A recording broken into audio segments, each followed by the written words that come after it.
दोस्तों 4 नवंबर 1914 को एक ब्रिटिश शिप एंड्योरेंस तूफानी समुद्रों को पार करके निकल रही थी दुनिया के सबसे खतरनाक और राज भरे कॉन्टिनेंट एंटार्क्टिका की तरफ। इस शिप में 28 लोगों का क्रू था, जिसके लीड कर रहे थे एक एक्सप्लोरर सर अर्नेस्ट शैकल्टन। उनका ड्रीम था एक ऐसा काम करना जो उस वक्त किसी ने सोचा भी नहीं था, पूरा एंटार्क्टिका पैरों से क्रॉस करना। हाँ दोस्तों, बिना स्मार्टफोन, जीपीएस या मॉडर्न टेक्नोलॉजी के -50 डिग्री सेल्सियस के एक्सट्रीम वेदर में स्नोफॉल और ब्लिजर्ड्स के बीच एक कोने से दूसरे कोने तक चलकर एंटार्क्टिका क्रॉस करना था। प्लान ये था कि शिप वेडल सी के थ्रू कोस्ट पे पहुंचेगी। मैप देखो, ये लोग यहाँ उतरने वाले थे। साउथ पोल के थ्रू क्रॉस करके रॉस सी तक पहुंचना था। Total distance 2900 kilometres. अगर सब कुछ प्लान के मुताबिक चलता तो लगभग 120 दिन में जर्नी कंप्लीट हो जाती। लेकिन भाई, जो हुआ उसका कोई अंदाजा नहीं लगा सकता था। 5 नवंबर 1914 को एंड्योरेंस पहुंचती है साउथ जॉर्जिया आइलैंड पे। ये उनकी लास्ट ह्यूमन स्टॉप थी। मैप में देखो, ये साउथ अमेरिका के कॉर्नर में छोटी सी जगह है। उसके जस्ट नीचे एंटार्क्टिका का एक हिस्सा निकलता है जिसे एंटार्क्टिका पेनिनसुला कहते हैं। वहां से लगता है वेडल सी, एक ऐसी जगह जहां 3 तरफ से आइस ने समुद्र को घेर रखा है। आइस फ्लो कर नहीं सकती, इसलिए वहां परमानेंट जमाव होता है। उस दिन मौसम भी खराब था और सी का कंडीशन भी। लोकल लोगों ने वार्न किया कि मत जाओ अभी, लेकिन शैकल्टन ने कहा हम चलेंगे। और 5 दिसंबर 1914 को उन्होंने मिशन कंटिन्यू किया। आगे बढ़ने लगे, लेकिन कुछ ही वक्त में सबसे बड़ा डर सच हो गया। वेडल सी में बर्फ एक्सपेक्टेड से ज्यादा थिक और सॉलिड थी। 18 जनवरी 1915 को आइस ने शिप को कंप्लीटली जम के रख दिया। कुछ क्रू मेंबर्स ने देखा 15 फुट का एक क्रैक आइस में था, शिप से 50 मीटर दूर। वो उनकी लास्ट होप थी। 3 घंटे तक इंजन्स फुल पावर में चलाए, लेकिन शिप हिलती भी नहीं थी। सब लोग ने मिलकर आइस काटने की कोशिश की टूल से, लेकिन कोई फायदा नहीं। बर्फ का वो टुकड़ा जहां शिप अटकी थी, धीरे धीरे लैंड से और दूर जा रहा था। अब लैंड वेसल बे, जहां उनका उतरना था, वो 60 माइल दूर जा चुका था और बीच में समुंदर था। वॉक करके जा भी नहीं सकते थे, शिप हिल नहीं रही थी। महीने गुजर गए, विंटर पास आई। वहां विंटर मतलब 24 घंटे अंधेरा, no sunlight for weeks. Shackleton ने ऑर्डर दिया कि सब लोग शिप में ही विंटर स्पेंड करेंगे। और दोस्तों, वहां स्नोफॉल, स्नोस्टॉर्म और -20 या 30 डिग्री सेल्सियस की ठंड में शिप पर ही उनका कैंप लग गया। फोटोग्राफर फ्रैंक हर्ली ने वहां कुछ अमेजिंग फोटोज लिए, जिनमें क्लियरली दिख रहा था बर्फ का प्रेशर शिप को क्रश कर रहा है। 30 सितंबर 1915 को शिप में क्रैक्स पड़ गए। 24 अक्टूबर को 6:45 पीएम एक बड़ा टुकड़ा बर्फ का शिप से टकराया।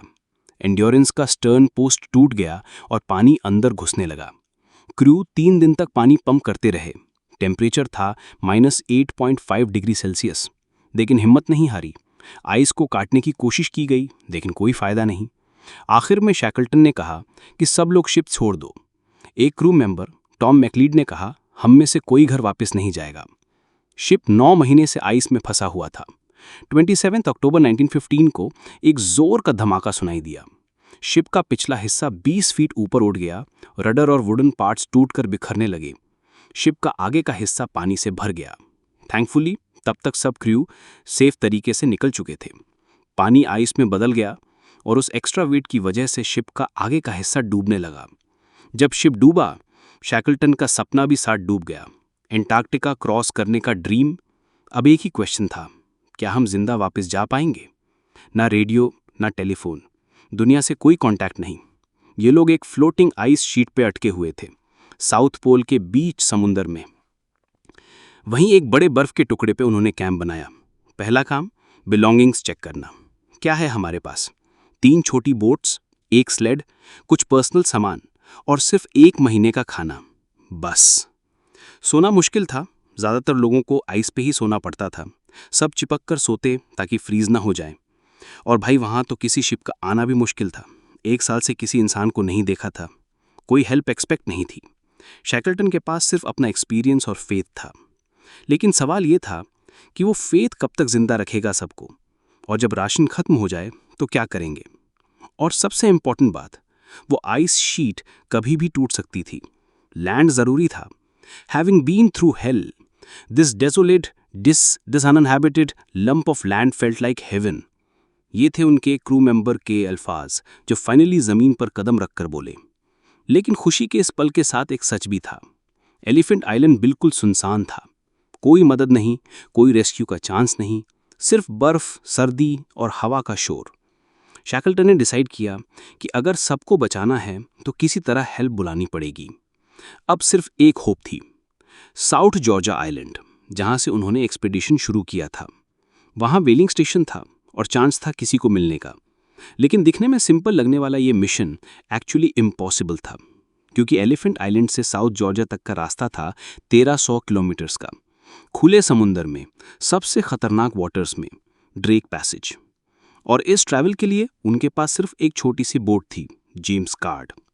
शैकल्टन ने डिसाइड किया कि सिर्फ 6 लोग जाएंगे, वो खुद, Frank Worsley navigator, Tom Crean, Timothy McCarthy, John Vincent और हैरी मैकनिश। बाकी के लोग एलिफेंट आइलैंड पर रुक गए, एक टेंट के नीचे, सर्दी में, बर्फ के अंदर, शैकल्टन के वापस आने का इंतजार करते हुए। 24 अप्रैल 1916 को जेम्स कार्ड छोटी सी सेल बोट समुद्र में निकल पड़ी। धूप भी नहीं थी, सिर्फ बर्फ और लहरों का तूफान। वर्सली हर दिन अपना कंपास और सेक्सटेन निकालते ताकि एग्जैक्ट डायरेक्शन पता चल सके, मगर थिक क्लाउड्स ने विजिबिलिटी जीरो कर दी थी। कई बार उनको लगा कि वो घूम रहे हैं, कई बार बोट पलटने वाली थी। और ठंड, भाई -20 डिग्री सेल्सियस से भी नीचे। बारिश, बर्फ और लहरों ने उनकी हड्डी तक जमा दी थी। 14 दिन बाद उन्हें दूर से साउथ जॉर्जिया आइलैंड के माउंटेन्स दिखाई दिए। लेकिन मुश्किल खत्म नहीं हुई थी। ये आइलैंड का दूसरा साइड था और वहाँ वेलिंग स्टेशन नहीं था। उन्हें या तो समुंदर से पूरा आइलैंड घूमना पड़ता, जो बोट में मुश्किल था, या फिर अंदर से माउंटेन्स क्रॉस करने पड़ते। शैकल्टन ने कहा, वील क्रॉस द माउंटेन्स, और वो भी बिना किसी मैप के।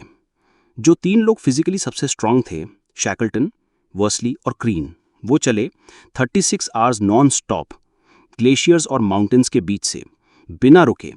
और फाइनली 28 मई 1916 को वो वेलिंग स्टेशन तक पहुंच गए।